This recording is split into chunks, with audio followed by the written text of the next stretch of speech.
Assalamualaikum warahmatullahi wabarakatuh. Nama saya Dede Hermawan, absen 11, kelas 12 IPS 4. Di sini saya sebagai moderator. Selamat pagi semuanya. Salam sejahtera untuk kalian semua. Semoga kalian diberikan kesehatan. Dan pada pagi hari ini kami akan menjelaskan materi tentang penyakit menular seksual. Baiklah, untuk tim penyaji, apakah kalian sudah siap? Dan jika kalian sudah siap, saya persilakan. Terima kasih. Perkenalkan, nama saya Arif Effendi, nomor absen 5, kelas 12 IPS 4. Tahukah Anda apa itu PMS? PMS yaitu penyakit menular seksual atau bisa dikenal dengan infeksi menular seksual. Merupakan infeksi yang umumnya ditularkan melalui hubungan seks yang tidak aman.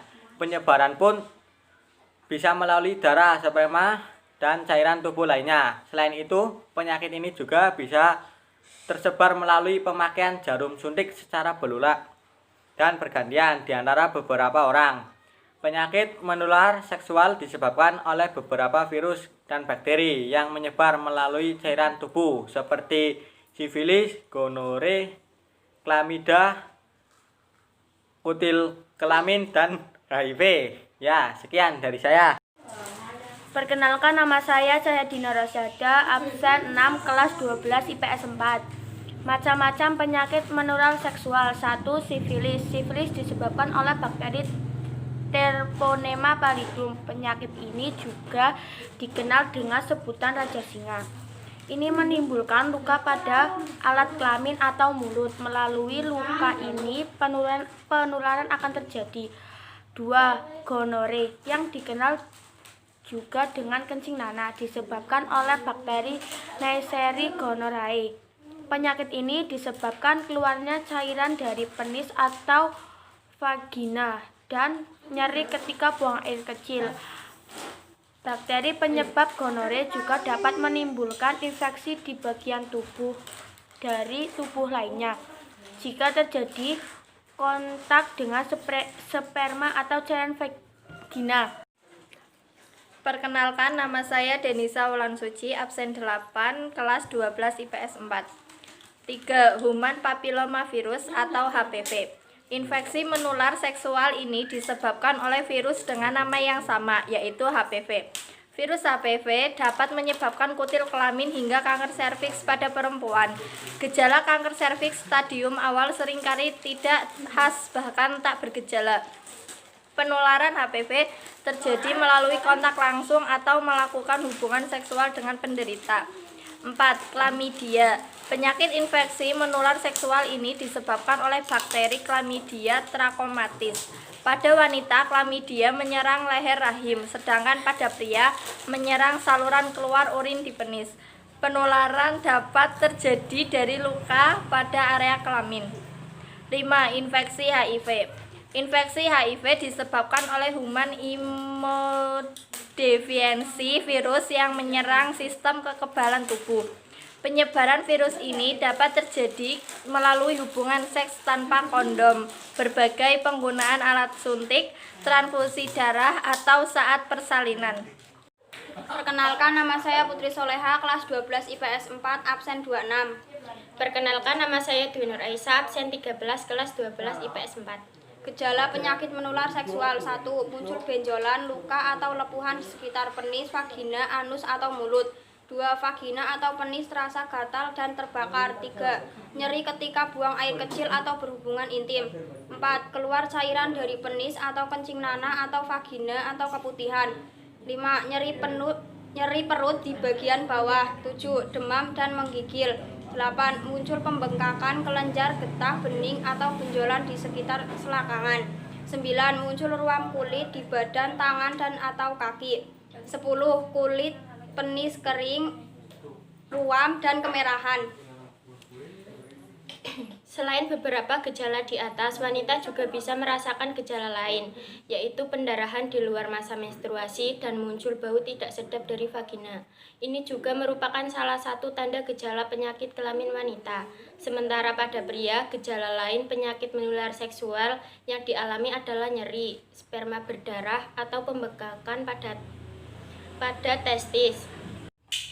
Perkenalkan, nama saya Nurul Ikoma, absen 24 dari kelas 12 IPS 4. Perkenalkan, nama saya Nurbaiti, absen 23 dari kelas 12 IPS 4. Peraturan hukum pelecehan seksual dalam KUHP disebut sebagai pencabulan, namun frasa pencabulan mengandung makna termasuk persetubuhan di dalamnya.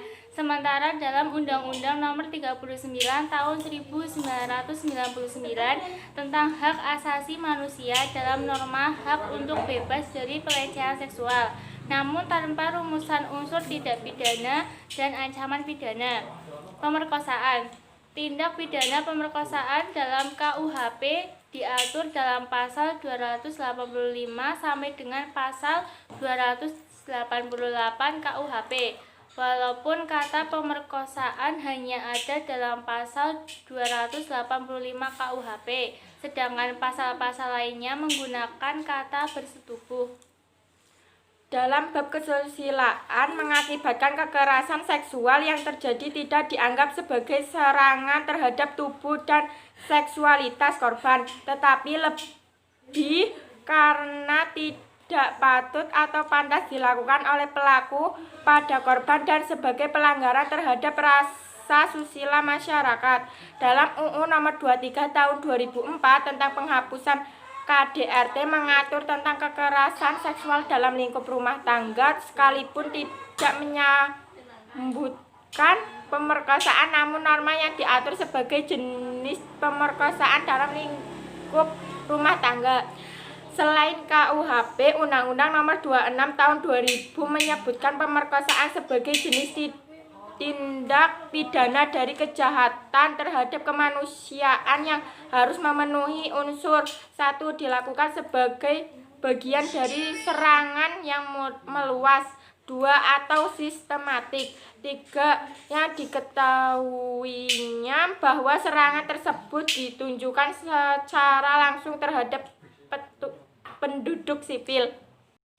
Perkenalkan, nama saya Nina Septiani, absen 21, kelas 12 IPS 4. Prostitusi. Dalam hukum pidana umum, persoalan prostitusi diatur hanya dalam satu pasal, yaitu pasal 298 KUHP. Pasal ini melarang siapa saja yang menjadikan sebagai mata pencaharian atau kebiasaan dan mengambil keuntungan atas kegiatan cabul yang dilakukan oleh orang lain, dan ancaman pidana maksimum 1 tahun 4 bulan. Pasal ini ditafsirkan oleh ahli hukum pidana Indonesia sebagai pasal yang mengancam pidana para germo, mucikari atau pemilik.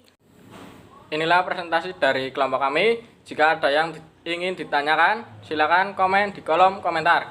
Sekian dari kami. Wassalamualaikum warahmatullahi wabarakatuh.